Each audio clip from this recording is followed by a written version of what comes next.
ଖୋଦ୍ ରାଜନେତା ଦିଲ୍ଲୀପ ରାୟଙ୍କ ଘୋଡ଼ା ବେପାରରେ ବଳି ପଡ଼ିଗଲେ ବସ୍ତା ବିଧାୟକ ସୁଭାଷିନୀ ଜେନା। କାହିଁକି ଆଜି ଆମେ ପ୍ରସଙ୍ଗକୁ ରଖିଛୁ ନା ଯେତେବେଳେ ରାଜ୍ୟସଭା ପାଇଁ ଯେଉଁ ଭୋଟିଂ ପ୍ରକ୍ରିୟା ଆଜି ଚାଲିଥିଲା ଏହି ସମୟରେ ଯେଉଁ ସୁଭାଷିନୀ ଜେନା ତାଙ୍କ ଭୋଟଟି ଦିଲ୍ଲୀପ ରାୟଙ୍କୁ ଦେଇଛନ୍ତି ଏବଂ ବିଜେଡି ଦଳ ସହିତ ପ୍ରତାରଣା କରିଛନ୍ତି।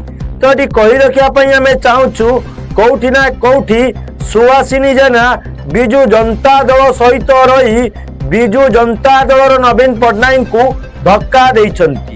କାହିଁକି ନା ଯେତେବେଳେ ଦିଲ୍ଲୀପ ରାୟ ଘୋଡ଼ା ବେପାର କରୁଥିଲେ ଏହି ସମୟରେ ବଳି ପଡ଼ି ଯାଇଛନ୍ତି ସୁଭାଷିନୀ ଜେନା। କାହାକୁ ବା ଟଙ୍କାର ଲୋଭ ନାହିଁ।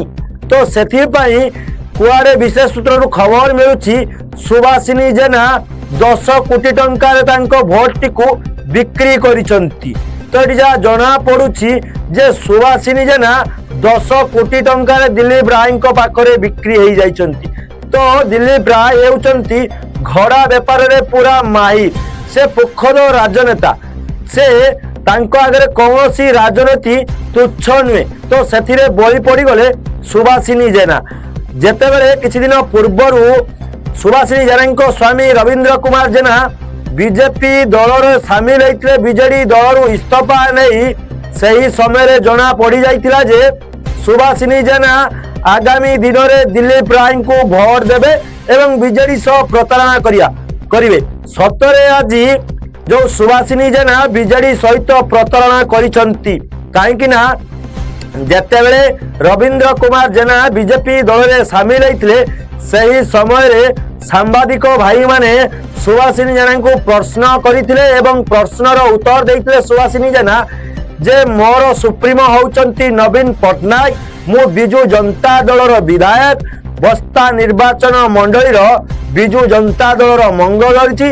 ଆଗାମୀ ଦିନରେ ବାଲେଶ୍ୱରର ମଧ୍ୟ ବିଜୁ ଜନତା ଦଳର ମଙ୍ଗ ଧରିବି ଏବଂ ମୋ ସ୍ୱାମୀଙ୍କ ସହିତ ମୋର କୌଣସି ନେଣ ଦେଣ କାରବାର ନାହିଁ। କିନ୍ତୁ ଯେଉଁ ଦିଲ୍ଲୀପ ରାୟଙ୍କୁ ଭୋଟ ଦେବେ ନାହିଁ ମନା କରିଥିଲେ ଏବଂ କହିଥିଲେ ଯେ ମୋ ସୁପ୍ରିମୋ ଯାହାକୁ ଭୋଟ ଦେବା କାହିଁ କହିବେ ତାକୁ ମୁଁ ଭୋଟ ଦେବି। କିନ୍ତୁ ଆଜି ସୁଭାଷିନୀ ଜେନା ନବୀନ ପଟ୍ଟନାୟକଙ୍କ ସହିତ ପ୍ରତାରଣା କରିଛନ୍ତି ଏବଂ 10 କୋଟି ଟଙ୍କାରେ ବିକ୍ରି ହୋଇ ଦିଲ୍ଲୀପ ରାୟଙ୍କୁ ଭୋଟ ଦେଇଛନ୍ତି। ଯଦି ଆମେ କହିବା ଯେଉଁ ବସ୍ତା ବିଧାୟକ ସୁଭାଷିନୀ ଜେନା ଆଗାମୀ ଦିନରେ ମଧ୍ୟ ବିଜେପି ଦଳରେ ସାମିଲ ହେବାର ଆଶଙ୍କା କରାଯାଉଛି। କାହିଁକି ନା ଆଗାମୀ ଦିନରେ ବିଜେଡିର ସ୍ଥିତି ଭଲ ନାହିଁ। ସେଥିପାଇଁ ପ୍ରଥମେ ସ୍ୱାମୀ ଯାଇ ବିଜେଡି ଦଳ ଛାଡ଼ି ବିଜେପି ଦଳରେ ସାମିଲ ହେଲେ ଆଉ ଆଗାମୀ ଦିନରେ ସ୍ତ୍ରୀ ପାଇଁ ରାସ୍ତା ସଫା ହୋଇଗଲା ବିଜେପି ଦଳରେ ମିଶିବା ପାଇଁ। ଆଗାମୀ ଦିନରେ ଦେଖିବାକୁ ବାକି ରହିଲା ସୁଭାଷିନୀ ଜେନା କେତେବେଳେ ବିଜେଡି ଦଳ ଛାଡ଼ି ବିଜେପି ଦଳରେ ସାମିଲ